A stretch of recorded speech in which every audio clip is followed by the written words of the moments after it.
on a dû faire à peu près 2 km 5, oui on est allé vite et on a rejoint pas le gros des troupes mais un groupe bien sympathique.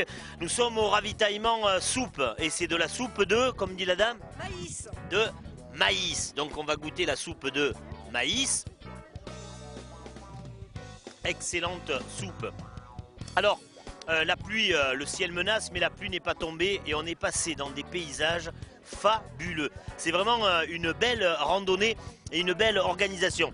Je suis là avec des gens, on va leur tendre le micro comme on fait d'habitude. Bonjour madame. Bonjour, bonjour. Comment ça se passe? On est au ravitaillement soupe. Et comment est la soupe? Elle est excellente. La soupe de maïs est excellente. Parce que quand on est petit, on a du mal à nous faire aimer la soupe, hein, mais là, il n'y a pas de problème, on y va volontiers. Sans aucun souci. Bon, comment ça se passe ces premiers kilomètres de randonnée? Bah écoute, c'est vraiment super quoi. C'est accessible à tout le monde, aux enfants, aux personnes plus âgées, aux personnes jeunes. C'est vraiment très sympathique. Il y a une ambiance, les bénévoles sont formidables. Vraiment une super organisation, des gens sympathiques, souriants. C'est vraiment superbe.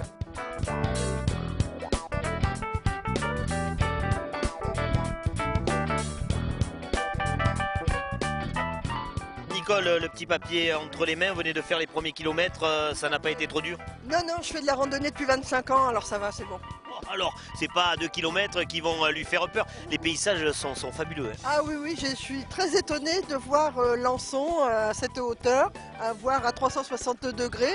C'est vraiment splendide, je connaissais pas ça. Alors évidemment, on a le sourire, évidemment on est là, mais derrière il y a une cause importante, lutter contre le cancer ou plutôt aider des gens qui sont dans cette période-là. Ça n'a rien à voir, oui. Lutter contre et puis nous, à Ressources, on aide justement les gens à pouvoir, comment dirais-je, avoir cette maladie tout en la gérant au mieux avec tous les intervenants qu'il y a.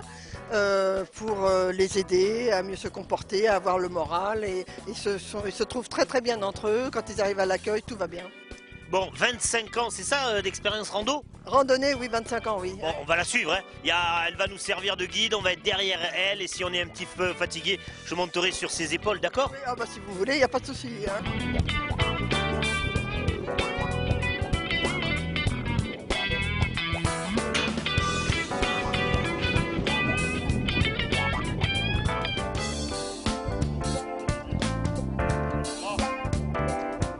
Allez, dans cette balade toujours aussi sympathique, on est toujours dans le gros des troupes. Hein. Ben voilà une halte assez étonnante, pédagogique. Ça s'appelle le poste empreinte. Alors des empreintes, vous en avez là, vous voyez. Il y a des enfants qui découvrent les animaux, comme cette petite fille. Ça, c'est une... Azo. Un Niro. Un Niro. Un Nironéros. Un Nironéros. Voilà, ça, tout le monde a vu que c'était un Nironéros. Ça, c'est un éléphant.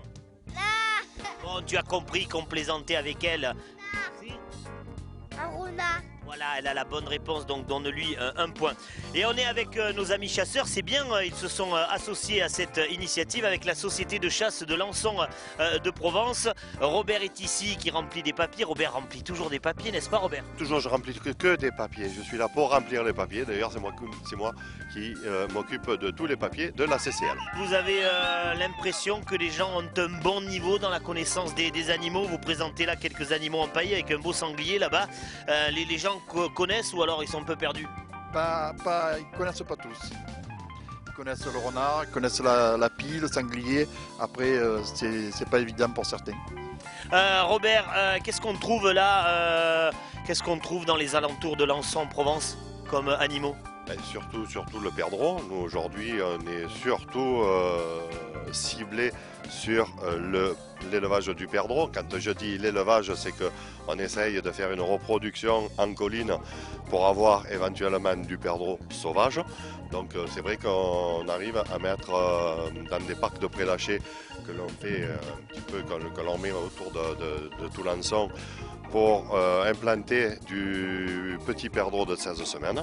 16 semaines où on garde les perdreaux une dizaine de jours et au bout de ces 10 jours, on leur ouvre la porte et ils peuvent vaquer à leurs occupations et on en profite pour faire des reproductions et de là sort évidemment du sauvage. Voilà, alors pour certaines et certains de l'autre côté du petit écran qui imaginent le chasseur comme ça, comme un bourrin avec son fusil, boum boum, qui tire sur tout ce qui crie, tout ce qui bouge, tout ce qui marche, eh bien, vous apercevez là que c'est pas du tout le cas. Je vais demander à ce qu'il se rapproche pour qu'il soit aussi dans le cadre. Non, ben vous voyez, ce sont des gens qui en ce dimanche ont pris sur leur temps. Le fusil, il n'y en a pas. Ils connaissent parfaitement cette nature et ça s'associe bien à la randonnée, puisque la randonnée est dans un décor et eux sont là pour ce décor le préserver.